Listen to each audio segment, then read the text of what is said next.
Dengue প্রতিরোধের মূল উপায় এডিস মশা নিয়ন্ত্রণ, কিন্তু রাজধানী সহ সারা দেশে এই কার্যক্রম প্রশ্নবিদ্ধ।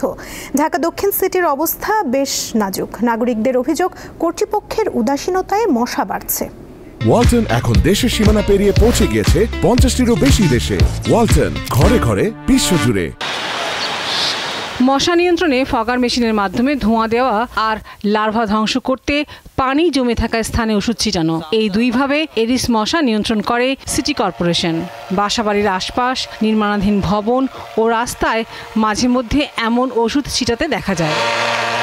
কিন্তু এই কার্যক্রম মশা নিধন বা নিয়ন্ত্রণের জন্য পর্যাপ্ত নয় বলে অভিযোগ নগরবাসীর। ওষুধ মনে হয় না এই বছর শুরু হওয়ার পর তো ওষুধ দিচ্ছে। মশার ওষুধ এখন আগে দিত, এখন ইদারিং দিতেছে না। কত সপ্তাহ 2 সপ্তাহ 3 সপ্তাহ পর্যন্ত দিতেছে না। আমরা ওই যে আপনার দোকানে বেচে 200 টাকা একটা ওষুধের দাম, ওটা নেই স্প্রে করি। অবশ্য অভিযোগ অস্বীকার করেছেন ঢাকা দক্ষিণ সিটির প্রধান স্বাস্থ্য কর্মকর্তা।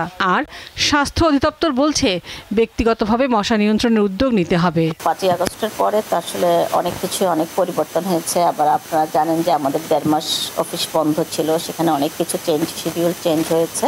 জোনে যখন মশার কাজ করে, যেখানে লার্ভা পাওয়া যায়, মশার লোকরা যায়, কারণ 13 জন আছে কন্টিনিউয়াসলি ওরা ঘুরে। তো সেখানে যেখানে পায় ওরা কথা বলে পারে না, যে না এটা কন্ট্রোল হচ্ছে না, তখন ম্যাজিস্ট্রেট আঞ্চলিক নির্বাহী কর্মকর্তা গিয়ে মোবাইল কোড করে তাদেরকে হয়তো জরিমানা করে। সিটি কর্পোরেশন তো আমাদের বাড়ির ভিতরে যে করবে না, সিটি কর্পোরেশন রাস্তাঘাটে করবে, বাড়ির আশেপাশটা করতে পারে। তা আমার বাসায় যদি ফুলের টবে পানি থাকে, বা আমার অ্যাপার্টমেন্ট কমপ্লেক্সে যদি টাঙ্কির চারিদিকে পানি জমে থাকে, বৃষ্টির পানি হোক, যে পানি হোক, বা কোনো একটা কন্টেনারে যদি পানি জমে থাকে, সেটা তো সিটি কর্পোরেশন কিছু করতে পারবে না। চলতি বছর সারা দেশে 35,000-এর মতো মানুষ ডেঙ্গুতে আক্রান্ত হয়েছেন। লাবণী গুহ, দীপ্ত সংবাদ, ঢাকা।